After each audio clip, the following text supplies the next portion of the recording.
Some excellence, Koromoros ever shine. Oh, Viva College, great minds shape the world. Thank you. The next anthem, DJ please.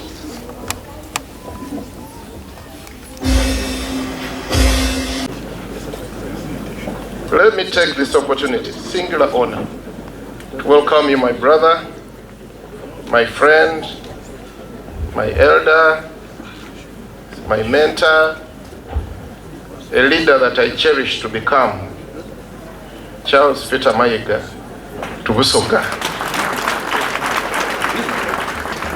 When I grow up, I want to be like you. My brother, just a few days ago, I made 55 years old. And I decided that today I'll come with the look of an old man, with gray hair, such that I'm no longer called a young boy anyway. So today is a very important day for us. We want to thank God for protecting you. Because without you, some of us wouldn't have done what we do for Busoga. All guests that are present here,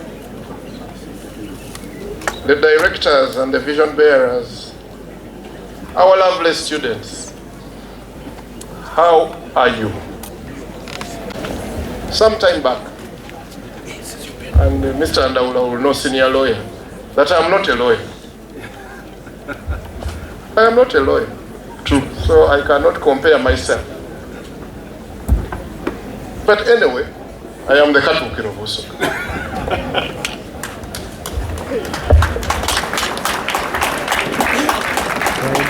You can become anything you feel like. Anything you feel like. But my senior is so fond of being a lawyer. And when I failed to become a lawyer, I couldn't explain to him why I did not become a lawyer. In Uganda today, ladies and gentlemen, Uganda is one of the most innovative countries in the world. And many people may not believe. We innovate too many ideas. The problem is that the majority of these ideas die, either within their first year or at birth. Today we celebrate the survival of a very good idea. For some of you who are not economists, may not know how hard it is for Nigeria to survive in this context. It is hard. And as a government, we work very hard to reduce those constraints.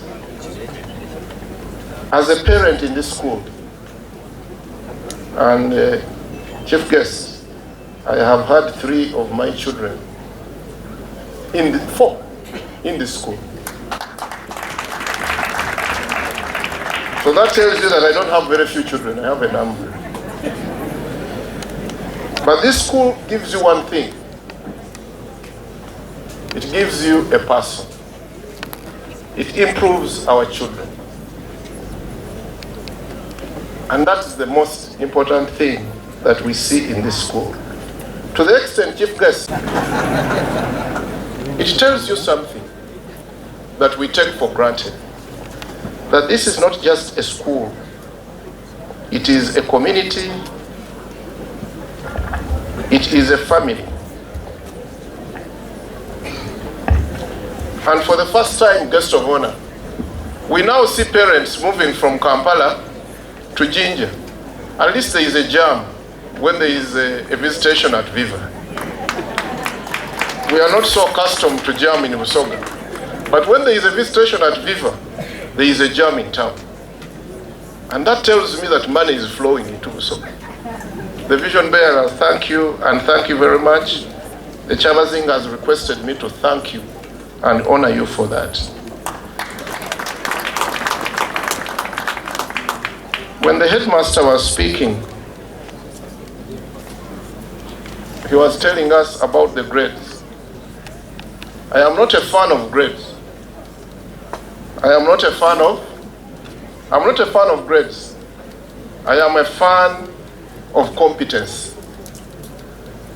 I am a fan of competence. So I am going to judge Viva by how much you shape the world, not by the grades that you deliver. So let me give you a higher level judgment. These days, we have moved for judging results. We don't judge process outputs. And therefore, to my senior brother, the systems you have put into place, no doubt, I can tell you that the competences of the children in this school is something that you should focus on more than the grades. There is a difference. You know, I happen to be an education economist, so I am also going to tell you and tell you where schools make mistakes. And we have made that mistake in this country. We chase grades. Viva, kindly don't chase grades. I beg you, don't chase grades. When I see the chief guest, I can tell he's from SMAC. We call them the weavers. Because we know how people from SMAC, we know the quality that comes from that school. The person, the civil servant. When you see me, you know that I'm from Wili.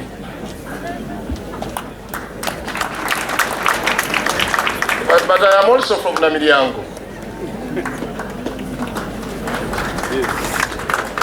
When I see my children that have come from this school, they are better than me.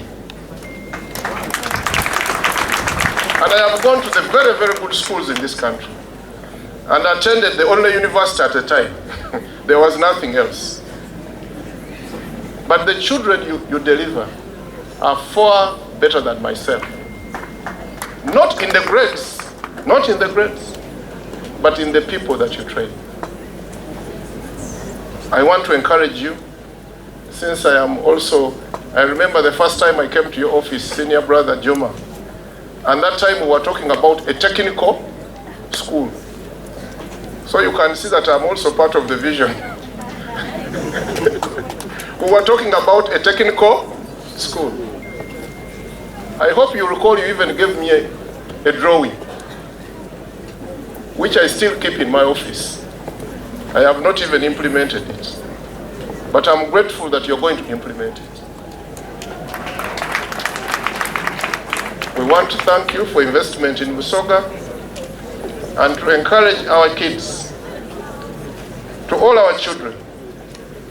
I have seen people here getting praises for being the best. Please recognize the best. However, I am an example. I was never among the best.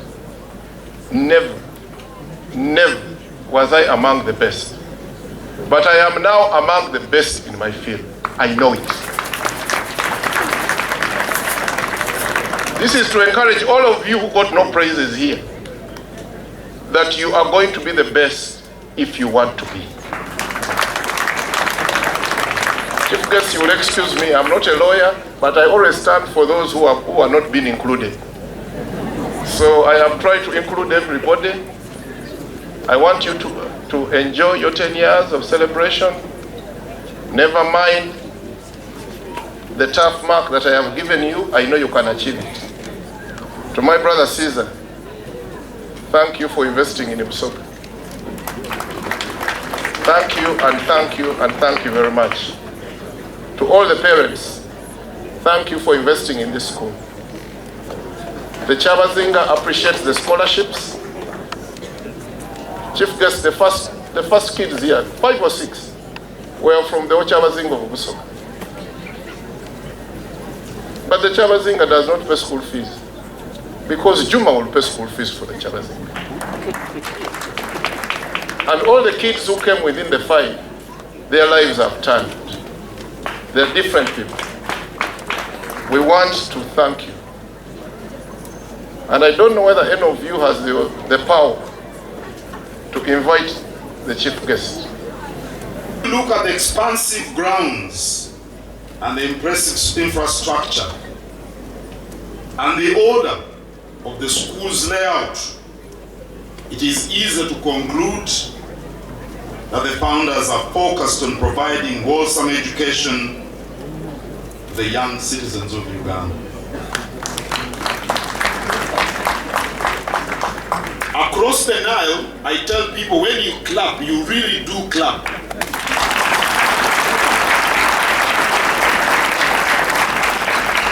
That's something I've got to teach Ugandans apparently. If something is good, clap meaningfully so that people know you appreciate. So now we thank them and we congratulate them.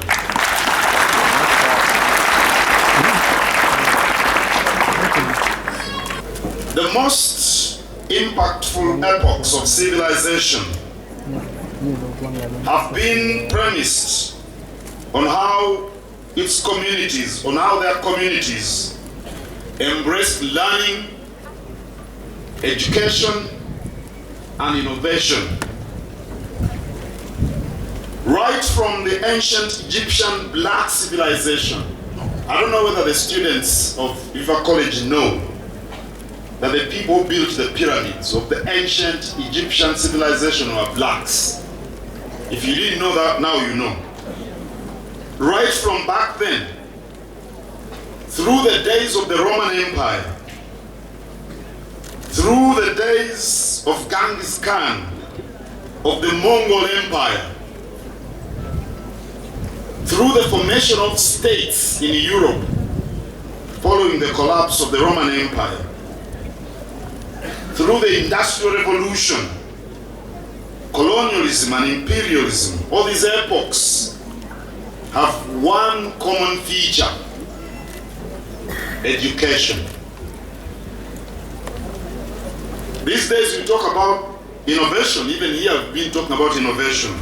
We talk about science, we talk about technology, we talk about communication, we talk about environmental protection, and many more. All these ideas are beneficial to the shaping of the world in which we live. However, we should all know that education is the only reliable route that can lead us to the realization of these trending ideas. Narrative that you can be successful without education is faulty. There is a growing narrative, especially on social media, that you don't have to go to school to succeed. Of course, not everybody who has succeeded has been to school, but going to school doesn't stop you from succeeding. Now, that is the important thing. If you want to do business, you can do business after going to school. Simon Sekancha is here, he was working in the Standard Chartered Bank. He's a famous entrepreneur. And many more. And many more. You can follow whatever dream you have, but after you've gotten education, uneducated people can be a big liability. That's why, like the Katikiro here, my brother said, education shouldn't be restricted to the results that the kids get. That's important, and I applaud those who got the highest marks. Education should create citizens of great minds. After you get these good grades, we look at your mind. Citizens who can differentiate between right and wrong, between good and bad. Citizens who have courage to assume leadership that can initiate solutions to the daily challenges of the ordinary citizens. You can't have social and economic transformation unless you have solutions for the daily challenges of the ordinary citizens. And the ordinary citizens daily need food, shelter, clothing, education, medical care, economic activity for self-sustenance, public infrastructure, among others. So a school like this one, Viva College, is expected to mold youngsters with strong character. Many people have mentioned it, particularly the district education officer. They say that character is destiny. How we nurture the minds of the students here is what will determine the caliber of citizens we shall have in the future. Those kind of citizens will be better than us. My brother here says his children are better than him, thanks to attending this school. Yes, you must, or you should, build a house better than your father's. Maybe. You should have children who are better than you. Their minds should be big and broader than yours. That's how communities develop. That's an important point. So, those who will be better than us with better ideas, innovation, and productivity. This morning, soon after I arrived, I had the honor of commissioning the school Science Innovation Center.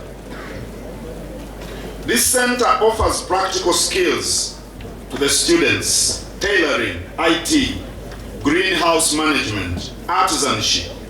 I witnessed those making soap, building bridges, making mosquito repellents, and many more. Actually, I was gifted with a number of products. Thank you very much, students. We need skills to manage our daily lives. Never forget that. You could be a lawyer. The Master of Ceremonies here is very proud of being a lawyer. And the Katikiro Busoga chides him a little bit because he didn't study law.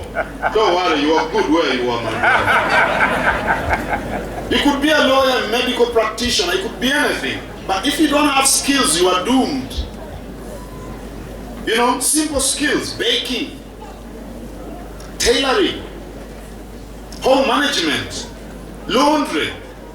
I know a number of people who can't iron their shirts. Many of them, some of them could even be here, ironing their shirts, pressing them, you know, gardening. How many homes have you visited with shrubs within their flowers? Simple gardening. These kind of skills, once effectively practiced, can easily transform you into budding entrepreneurs.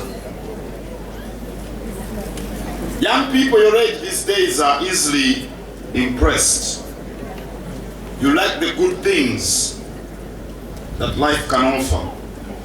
So if you want a beautiful house, or a big bank account, or a big car, Make sure you have mastered a particular skill. And what happens in the Innovation Center here at Viva is a good starting point. Thank you very much.